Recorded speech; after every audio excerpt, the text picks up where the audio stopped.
Every year on April 5th, Keanu would quietly walk into a small Italian restaurant tucked away in West Hollywood. He would ask for the same table near the window.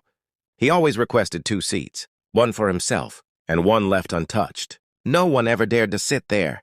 The servers had grown used to the ritual. They didn't ask questions, but they noticed. Everyone did. It wasn't a dramatic gesture. No flowers, no photos, no candles. Just silence. And a chair that waited for someone who would never return. That year, April 5th arrived again. Keanu entered the restaurant, wearing the same black coat he always did on that date.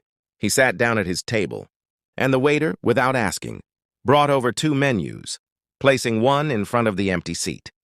Across from him, a young girl, around 8 years old, was dining with her mother. She kept staring at Keanu's table, her gaze fixed on the empty chair. Eventually, she walked over and softly asked, "Sir, is someone sitting there? Are you waiting for someone?" Keanu looked into her innocent eyes and said, "Yes, I am. But she won't be coming. Still, I leave the chair for her." The girl paused. "Can I wait with you then?" Keanu smiled, moved by the purity of her question. He pulled the chair slightly and nodded. Of course. Sometimes waiting is an act of love.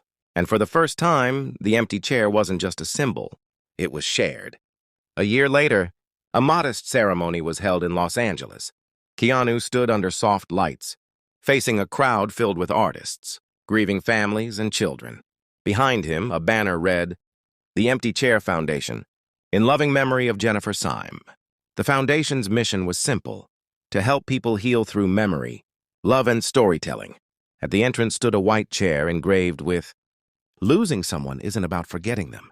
It's about learning how to carry them forward." Keanu stepped onto the stage. His voice was calm but heavy with meaning.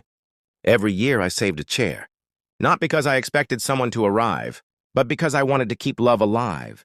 This chair is no longer mine. It belongs to everyone who has loved and lost."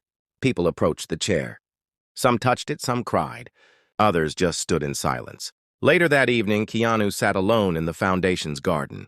A worn notebook lay on his lap. Jennifer's handwriting on the last page read, "When you remember me, don't cry. Make space for me. That's how life moves forward." And as Keanu looked at the stars above, the wind gently passed through the trees, soft but healing.